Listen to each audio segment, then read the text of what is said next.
우리는 지금 무엇이 우리로 행복을 보게 하는가에 대한 그런 행복과 관련된 말씀을 살펴보고 있는데요. 우리가 살펴보았던 전도서 6장은 행복과 관련해서 무엇이 우리로 행복을 보게 하는가와 관련해서 근본적인 요소들에 대하여서 우리에게 말씀해 주었다면, 전도서 7장은 이제 실제적이고 실용적인 요소들, 실용적인 지혜들에 대해서 우리에게 가르쳐 주고 있습니다. 어제에 이어서 오늘 이제 7장 전체를 마무리하면서 무엇이 우리로 행복을 보게 하는가에 대한 실제적이고 실용적인 지혜들 몇 가지를 더 살펴보려고 하는데요.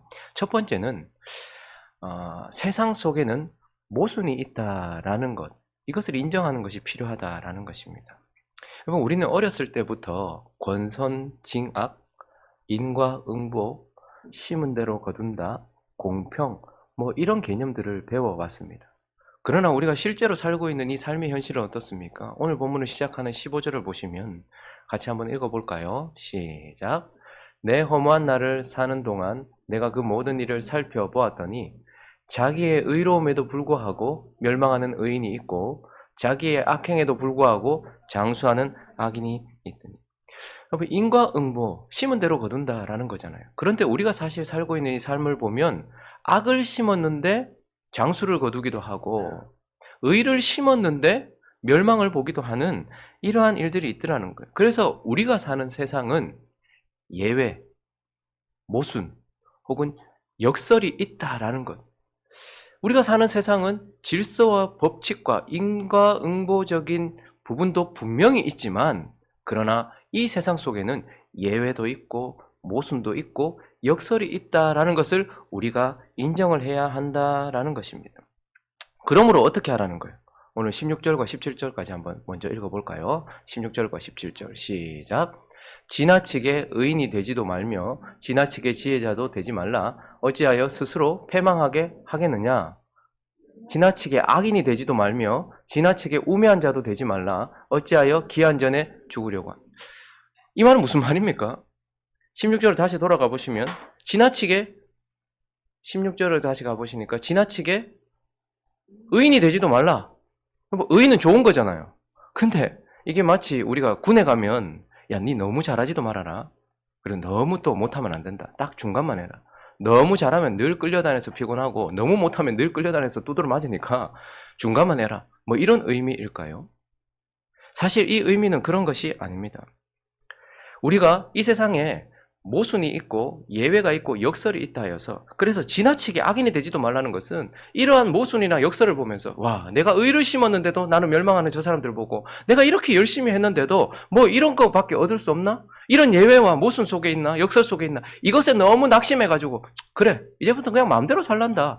열심히 살아도 뭘 얻는다고. 그러니까 악을 심어도 장수하는 사람들이 있으니까 나도 그냥 그렇게 살란다라고 반율법주의나 그냥 자기 마음대로 그렇게 악으로 치달아 살지 말라라는 뜻이기도 하고, 또 하나는요, 이 세상에 이 역설과 모순이 있는데 이걸 전혀 받아들이지 않아서 지나치게 의인과 지나친 의인은 다른 것입니다. 우리가 의로운 삶을 사는 것과 지나치게 의로운 삶을 사는 것은 다른 거예요. 여기서 지나치게 의로운 삶이란 이 히브리적 의미에서 보면 의는 결국 종교적인 열심과 그런 것들을 통해서 얻었잖아요. 그러니까 내가 열심히 살면 하나님은 내게 모순을 주지 않을 거야.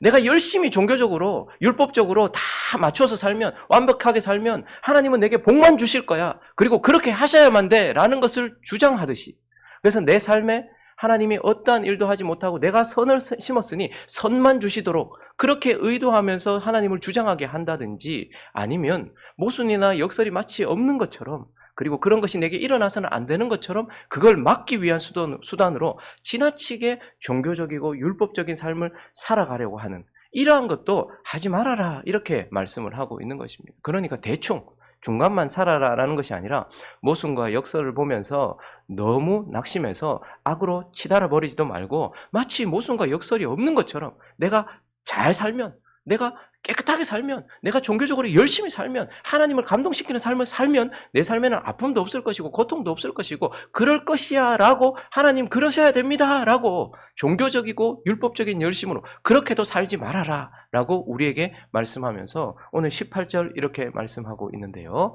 읽어볼까요? 시작. 너는 이것도 잡으며 저것에서도 내 손을 놓지 아니하는 것이 좋으니 하나님을 경외하는 자는 이 모든 일에서 벗어날 것입니다. 우리가 살다 보면 선을 심었는데도 악을 보는 경향이 있어요. 재난을 만나기도 합니다. 여러분 그런 경우들을 많이 보지 않습니까? 하나님을 정말 경외하고 사랑하는데 갑자기 몸에 큰 병이 들었어요. 그리고 기도를 열심히 했는데 그냥 그렇게 가셨어요. 하나님을 위하여 한평생 선교를 준비하고 드디어 하나님이 말씀하시는 나라를 마음에 받았어요.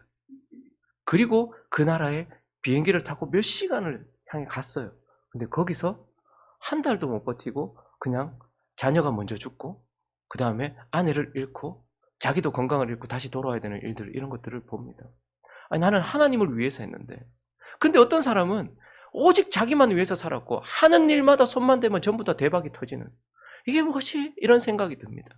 그러나 세상에는 예외도 있고 역설도 있고 모순도 있다라는 것을 인정해서 우리는 하나님이 어떠한 결과를 주시든지 그리고 어떠한 길을 걸어가게 하시든지 하나님을 경외하는 삶, 열심히 살면 뭐하냐? 라고 악으로 치닫지도 말고 내게는 절대 이런 일이 오면 안 돼! 라고 하면서 그것을 막는 액땜용으로 열심히 종교적으로 사는 그런 것 말고 이 두 가지에서 벗어나서 어떤 순간 속에서도 하나님이 주관자시고 하나님이 선을 이루실 것이니 하나님을 경외하는 삶을 살아라. 세상 속에 있는 모순 속에서 하나님을 경외해라 라고 우리에게 말씀하고 있는 것입니다. 그리고 오늘 본문을 통해서 두 번째 우리에게 주는 지혜는 사람 안에는 죄성이 있다라는 거예요. 그러면 솔로몬이 세상의 역설, 모순, 예외를 받아들이는 것만큼 또 하나 우리가 받아들여야지만 행복한 삶을 영위할 수 있다라고 하는 것 하나가 무엇인가 하면 20절입니다. 읽어볼까요? 시작. 선을 행하고 전혀 죄를 범하지 아니하는 의인은 세상에 없기 때문이에요. 이 말은 뭐죠? 의인은 없나니? 하나도 없다라는 것을 우리에게 말해주고 있어요. 그래서 27절과 28절을 보시면 전도자가 이르되 보라 내가 낱낱이 살펴 그 이치를 연구하여 이것을 깨달아. 그러니까 지금 의인이 있는지 완전한 지혜를 가지고 있는 사람이 있는지 낱낱이 살펴보았어요. 그런데 결론은 28절이었어요. 시작. 내 마음이 계속 찾아보았으나 아직도 찾지 못한 것이 이것이다. 1000사람 가운데 한 사람을 내가 찾았으나 이 모든 사람들 중에서 여자는 한 사람도 찾지 못. 내가 의인, 의로운 사람, 완전한 사람, 죄 없는 사람을 찾아보았는데 내가 아직까지 찾지 못했다. 그런데 1000사람 가운데 한 남자, 저기서 한 사람은 남자거든요. 남자는 한 사람 있더라. 근데 여자 중에는 없더라. 지금 이게 뭐 남녀 차별하고 여성을 비하하고 그런 게 아닙니다. 이렇게 띄워놔 주시겠습니까? 지금 저 말은 여러분 우리 이런 말 쓰잖아요. 천에 하나 만에 하나 혹 있을지 모르지만 이 말은 있다는 말입니까? 없다는 말입니까? 100에 하나 있을까 말까? 이 말은 있다는 말입니까? 없다는 말입니까? 없다는 말이에요. 그러니까 1000사람 가운데 한 사람을 내가 찾았다 이 말은 있을까 말까 하다 이 말은 없다 이 말입니다. 그리고 여자들 중에도 한 사람도 없다 이 말은 남자 중에도 없고 여자 중에도 없다. 근데 실제적으로 이 솔로몬이 그 후궁이 300이고 후궁이 700이고 첩이 뭐 내 여자 아니니까 뭐 누가 첩인지 후궁인지 모르겠는데 어쨌든 1000명 있잖아요. 700명, 300명 이렇게 있잖아요. 그런데 그 여자들 다 솔로몬 마음 하나님으로부터 멀리하게 만들었던 여자예요. 그러니까 사실 경험적으로도 자기 주변에 있었던 그 1000명의 여자들이 죄 없는 사람이 한 명도 없더라. 그리고 내 주변에 있는 사람들 중에 죄 없는 사람이 한 명도 없더라. 라고 그렇게 말하고 있는 것이죠. 이번 주가 시작되던 한 월요일인지 화요일인지 제가 확실하게 기억이 안 나는데 우리 예아가 갑자기 엄마한테 가서 엄마 초코 쿠키 좀 구워주세요. 왜? 엄마가 이제 또 자기가 자기의 쿠키를 찾는데 이렇게 감동을 받을 것 아닙니까? 엄마의 쿠키를 또 먹고 싶구나 이렇게 했는데 예아가 유치원 친구들한테 자기 반 친구들이 13명 있는데 친구들한테 선물을 해주고 싶다는 거예요. 초코 쿠키를 선물해주고 싶다는 거예요. 13개를 구워야 된다는 거예요. 그 선생님이 2분 계시니까 15개를 구워야 된다는 거예요. 그 얼마나 감동스럽습니까? 왜? 친구들한테 선물하고 싶다. 저도 감동을 좀 받아. 역시 내 닮았구나. 뭐 이런 생각을 하면서 그러니까 엄마가 이제 너무 기분 좋은 마음에 쿠키를 구웠단 말이죠. 그렇게 굽고 나서 이렇게 봉투에다가 넣었는데 좀 누런색 봉투에 넣었나 봐요. 그러니까 엄마 이 봉투 말고 좀 예쁜 봉투 투명한 봉투에 이렇게 좀 포장도 신경 쓴 거죠. 친구들한테 선물하면서 이 아이가 참 마음이 참 곱다. 근데 엄마가 구워서 이렇게 딱 놔두는데 그날 밤에 이제 자려고 하는데 뭐 이렇게 질질 끌고 들어가지고 아빠 이거 내일 친구들한테 줄 거예요. 자랑할 거예요. 얘가 왜 이거 주려고 해? 그냥 친구들한테 주고 싶어요. 그래, 얘가 착하다. 내일 친구들한테 선물해줘. 이렇게 얘기했어요. 근데 이제 엄마가 친구들한테 줄 초코 쿠키를 굽고 그리고 이제 저와 우리 아이들, 우리 가족들이 먹을 쿠키를 또 굽는다고 이렇게 준비를 하는데 거기에는 제가 먹을 거니까 뭐 견과류 이런 걸 넣었어요. 뭐 아몬드, 뭐 호두 뭐 이런 걸 넣어서 굽고 있는데 얘가 나는 아몬드 이거 싫은데 이렇게 얘기하더니 갑자기 엄마한테 와서 엄마 초코 쿠키 이거 나 먹고 아몬드로 넣은 쿠키는 친구들 줘요. 이렇게 이제 얘기를 한 거예요. 확 다 깨져버렸어요. 그러면 세상에는 아무리 악한 사람이라 할지라도 그 속에 자그마한 선은 남아있기 마련이고요. 아무리 선한 사람이라도 그 속에는 죄성이 남아있는 것입니다.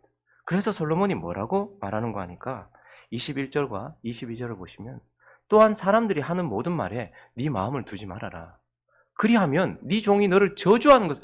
이 말은 무슨 말입니까? 내가 잘 섬겨줬고 내 집에서 먹여주고 입혀주고 그리고 내 아래에 있는 사람인데 그 사람 안에도 나 때문에 먹고 살면서도 어떻게 하는 거예요? 주인을 욕하기도 하고 비난하기도 한다. 그러니까 사람들이 하는 말에 너무 귀 기울이지 말아라. 이 말은 잘못하면 그 사람들 속에서 어떻게 죄성이 있는 사람이 주인에 대한 말 한마디 없겠느냐. 그런데 그거 너무 귀 기울이다 보면 네가 사랑해줬던 종이 그리고 네 아래에 있는 종이 네를 저주하는 소리도 들을 것이다. 22절에 그래서 이렇게 말 너도 가끔 사람 저주하지 않냐. 좋다 해도 뒤에서는 목사 욕하고 앞에서는 목사님 우리 성도들 너무 사랑스럽다 이렇게 해놓고 집에 가가지고 그 권사 그 목사 그 집사 이럴 수 있다는 거예요. 그러니까 예수님이 뭐라고 말씀하셨습니까? 요한복음 2장 가볼까요? 24절을 읽어봅니다. 시작. 예수는 그의 몸을 그들에게 의탁하지 아니하셨으니 이는 친히 모든 사람을 예수님께서는 사람을 믿지 않으셨어요. 이 말은 사람에 대해서 환멸을 느끼셨다는 것이 아니에요. 예수님은 우리가 어떤 존재인지를 아세요. 그분이 우리를 고치시기 위해 오셨고 우리의 죄를 사해 주시기 위해 오셨고 그래서 그분이 십자가로 우리의 죄는 사해졌지만 아직까지 완성된 존재가 아니라는 걸 아세요. 그렇기 때문에요. 어떻게 그분은 우리에게 사람에게 죄가 없기를 기대하지 않으셨다 이 말입니다. 그리고 완전함을 요구하지도 않으셨다는 말입니다. 의탁하지 않았다는 것은 믿음의 대상이 아니었다는 거예요. 사랑의 대상이었을 뿐입니다.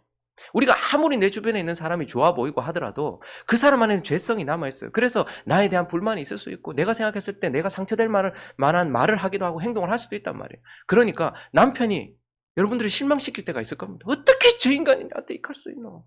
죄성이 있어서 그래요. 아내를 보면서도 저 사람 진짜 그럴 수 있습니다. 내 부모를 보면서도 와 부모가 돼가지고 어떻게 저러나. 자식을 보면서도 이래 내가 고생을 했는데 저 자식들이 저러나. 목사를 보면서도요. 목사가 저거 와 저러나. 장로님들을 보면서 권사님들을 보면서 연세 있으신 분들을 보면서도 우리 속에는 사람 안에는 죄성이 있다. 그래서 나도 완벽하지 않잖아요. 나도 사람들 욕하고 나도 그 사람한테 상처 주고 나도 그렇게 하잖아요. 그러니까 완벽하기를 죄성 없기를 기대하기도 말고 그것을 요구하지도 말아라. 이렇게 말씀하고 있어요. 그리고요. 26절을 한번 읽어볼까요? 시작. 마음은 올무와 그물 같고 손은 포승 같은 여인은 사망보다 더 쓰다는 사실을 내가 알아내었도다. 그러므로 하나님을 기쁘게 하는 자는 그 여인을 피하려니와 죄인은 그 여인에게 붙잡히리라. 사람들을 유혹하는 마음은 그 여자와 함께 있으면 결국 마음이 올무와 그물같이 결코 벗어날 수 없고 손은 포승줄에 묶인 것 같이 만드는 그런 우리를 유혹하는 악한 자들이 있더라는 거예요. 그런데 그 악한 여인, 유혹하는 여인에게 우리 속에 다 죄성이 있으니까 무엇이든지 우리를 유혹하는 것들이 있을 거예요. 돈으로 유혹하기도 하고 쾌락으로 유혹하기도 하고 세상을 유혹하기도 하겠죠. 그런데 문제는 뭐냐면 우리가 다 죄인이라서 죄성이 있어서 자꾸 거기에 넘어질 수 있더라는 거예요. 그렇기 때문에 어떻게 하라는 거예요? 하나님을 기쁘시게 하고 거기에 올무에 빠져들 수 있다면 사기당할 수 있더라는 말이에요. 내가 아무리 정신을 차려도 내가 죄성이 있다 보니까 하면서 순간 넘어가더라는 말이에요. 그래서 창세기 38장에 보면 유다라는 사람이 있어요. 자식들이 자꾸 죽는 걸 보니까 자기 며느리한테 자기 아들, 그 다음 아들을 줘야 되는데 자꾸 자기 아들이 죽어나가거든요. 그러니까 며느리한테 내가 내 자식 줄 테니까 좀 가서 기다려라. 이래놓고 그냥 며느리를 과부로 그냥 살게 했단 말입니다. 악한 것이죠. 우리 안에 죄성이 있는 거예요. 또 이 며느리한테 내 자식 줬다가 다 죽으면 어떡하지? 이런 마음이 있는 거예요. 그래서 어떻게 된 거예요? 며느리하고 관계 속에서 자식을 둘이나 놓게 되는 거죠. 그러니까 하나님을 기쁘시게 하면 이 죄 많은 사람들 사이에서도 바른 길을 걸어갈 수 있다. 창세기 39장을 넘어가면 요셉은요, 보디발의 아내가 꼬셔요. 그래도 어떻게 하죠? 하나님을 기쁘시게 하는 삶을 사니까 그 죄 많은 사람들 가운데서도 사기당하지 않고 또 죄에 빠지지도 않고 그렇게 살더라라고 말하면서 우리에게 사람 안에는 죄성이 있다. 그걸 인정하고 그렇기 때문에 나도 죄에 빠질 수 있다. 그러니 하나님을 기쁘시게 하는 삶을 살아가라. 그러면 사기를 당하거나 또 혹은 유혹에 빠지지 않도록 하나님께서 지켜주실 것이다. 이렇게 말씀하고 있는 것입니다. 마지막으로 한 가지를 더 살펴볼까요? 우리에게 주는 지혜 세 번째는 바로 문제의 원인은 내게 있다라는 거예요. 여러분, 세상은 예외, 모순, 역설이 가득합니다. 그리고 우리 주변, 나를 포함해 우리 모두는 다 죄가 가득한 죄를 가지고 있는 자들입니다. 아니, 세상은 왜 이 모양이고 사람은 왜 이 모양이냐? 세상은 왜 이따위고 사람은 왜 이따위냐? 나는 왜 이거밖에 안 되느냐? 거기에 대한 이유를 오늘 마지막 절 29절이 이렇게 말해주고 있습니다. 시작. 내가 깨달은 것은 오직 이것이라. 곧 하나님은 사람을 정직하게 지으셨으나 사람이 많은 꾀들을 낸 것이다. 원인이 어디 있다는 거예요? 사람에게 있다. 특히 내게 있다라는 거예요. 그래서 이 구절을 이렇게 번역한 구절들도 많이 있습니다. 하나님은 사람을 바르게 지으셨으나 사람이 내려가는 길을 찾은 것이니라. 하나님은 사람을 올바르게 지으셨으나 우리가 망쳐놓은 것이니라. 이렇게 말씀을 하고 있는 것이죠. 그러니까 세상이 이렇게 모순 덩어리 미쳐 보이는 이유는 우리 눈에 내가 왜곡되어 보이는 거예요. 이렇게 동전이 이렇게 있는데 거기에다가 그걸 물에 딱 넣어서 보면요, 동전이 굴곡되어 보이죠. 내가 문제가 있는 거예요. 어떤 사람이 역사를 혹은 세상을 이렇게 표현했더라고요. 발에 잉크를 묻힌 파리가 술에 취해 비틀거리며 만들어낸 흔적. 발에 잉크를 묻히고요, 파리가 술에 취해가지고 비틀비틀, 그러니까 흔적이 남길 거 아닙니까? 그러니까 역사를 자기가 보니까 이건 무슨 원인도 없고 이유도 없고 그냥 술에 취한 파리가 그냥 막 무의미하게 움직이는 것 같은, 세상이 그렇게 느껴지더라는 거예요. 이건 뭐 선도 없고 악도 없는 것 같고 무슨 질서도 없고 없는 것 같더라는 거예요. 근데 그렇게 보이는 이유가 뭡니까? 그 사람이 왜곡되어 있기 때문이에요. 하나님의 입장에서 볼 때에, 그리고 하나님이 말씀하시는 말씀의 입장에서 볼 때에 예수 그리스도를 중심으로 역사를 보면 결국 이 역사는 발에 잉크를 묻힌 파리가 술에 취해서 왔다 갔다 한 것처럼 아무 의미 없이 막 찍어놓은 그런 흔적이 아니고 구속사적 의미를 가지고 있습니다. 하나님께서 죄를 범한 인간, 창세기 3장에서 하나님과 멀어져서 동쪽으로 떠난 인간들을 구원하기 위하여서 하나님께서 지금 하고 있는 일이라는 말입니다. 단순히 역설이나 모순이 아니라는 말입니다. 하나님 입장에서 보면 아무런 굴곡이 없다라는 거예요. 그런데 그렇게 보이는 이유는 내가 그렇기 때문이에요. 내가 세상을 보니까 그렇게 보이는 거예요. 내가 저 사람을 보니까 그렇게 보이는 거예요. 문제는 내게 있다라는 것입니다. 그리고요, 우리 모두가 다 죄인이고 더러운 이유는 무엇이죠? 우리가 죄를 지었기 때문에. 하나님이 처음부터 그렇게 지은 게 아니에요. 하나님은 올곧게 지으셨으나, 하나님은 바르게 지으셨으나, 하나님은 정직하게 지으셨으나, 하나님은 의롭게 지으셨으나 우리가 타락하는 길을 걸어가서 우리 때문에 우리가 죄가 되었고 죄인이 되었고 우리 모두가 다 죄인이 되었다라는 것입니다. 그러므로 우리는 어떻게 살아야 될까요? 믿음으로 세상을 바라봐야 돼요. 그래서 우리는 우리의 이성으로 세상을 바라보거나 나의 잣대로 세상을 바라보면 그 사람이 말했던 것처럼 술 취한 파리에 그냥 흔적밖에 보이지 않지만, 그러나 믿음으로, 그래서 주님이 우리로 두 가지 눈을 주신 거예요.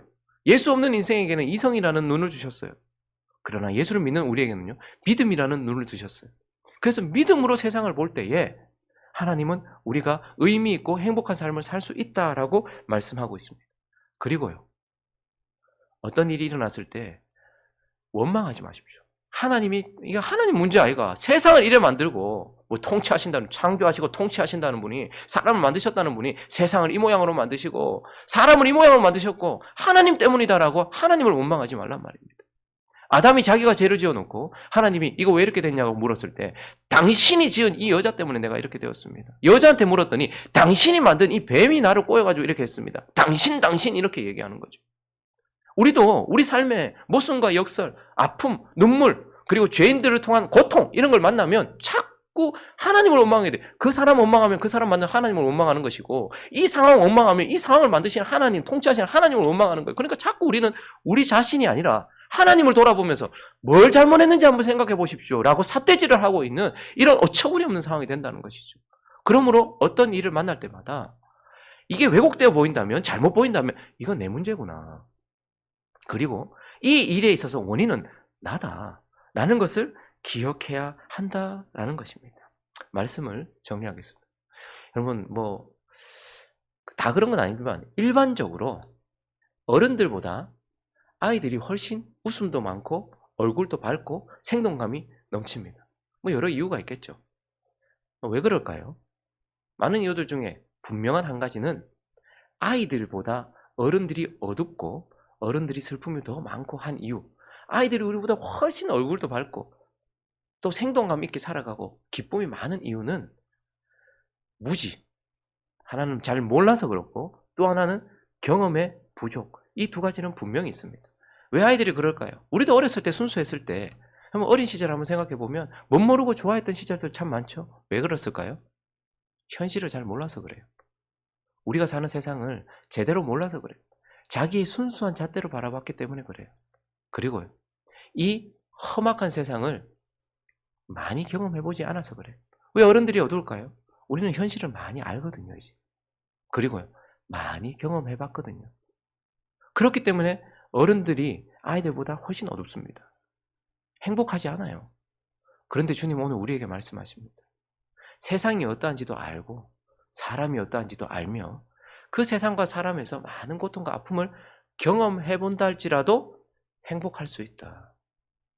그것을 위하여 내가 너희들에게 지혜를 주고 있다. 그러므로 그 지혜를 따라서 받아들이고 세상이 어떠한가, 그리고 사람이 어떠한가, 그리고 이 모든 것들과 어떻게 살아야 되는가를 받아들여서 너희가 너희 삶을 지혜를 따라 밟아간다면 행복한 삶을 만들어갈 수 있고 너희는 그러한 삶을 만들어가는 존재다라고 우리에게 말씀하고 있는 것입니다.